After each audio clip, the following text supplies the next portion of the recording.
And Russian President Vladimir Putin is set to make a 2-day state visit to China this week. The Chinese Foreign Ministry says Mr. Putin will meet with Chinese President Xi for bilateral discussions, but didn't get into specifics about what those talks may be about.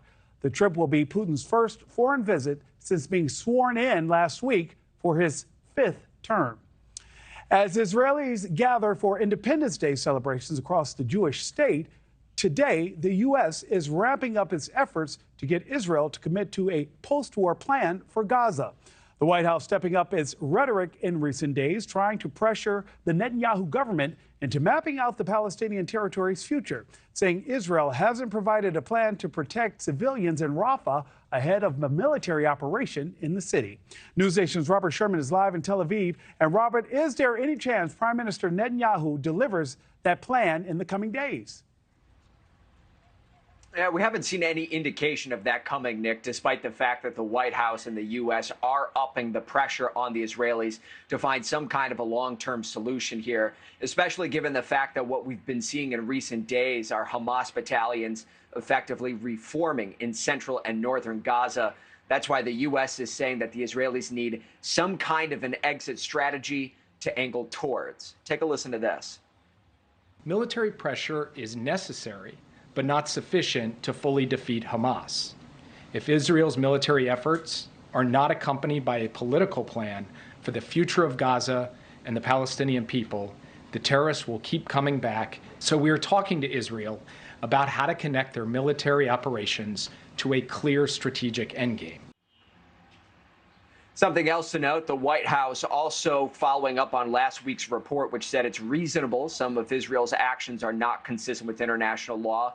They came out and emphasized that they do not believe that what is going on in Rafah or Gaza could possibly be considered a genocide. Still, they are not in support of a Rafah operation due to the humanitarian situation there and the thousands that would be displaced yet again.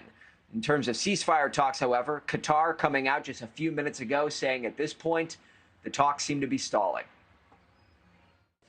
Especially in the past few weeks, we have seen some momentum building, but unfortunately, things didn't move in the right direction. And right now, we are in a status of almost a stalemate. And as Israelis celebrate Independence Day on the ground here, there are possible diplomatic strains on the horizon, with Egypt leaving the door open for downgrading their diplomatic relations with Israel. Those two countries have formally been at peace for 45 years. Nick? And Robert, even reporting that Benjamin Netanyahu is getting pressure from his own military to develop an exit strategy for Rafah. Yes, I mean, that is something that we have been seeing here, Nick, is that you see the pressure on the ground here, especially from some of these hostage families, to find some kind of a long-term solution here.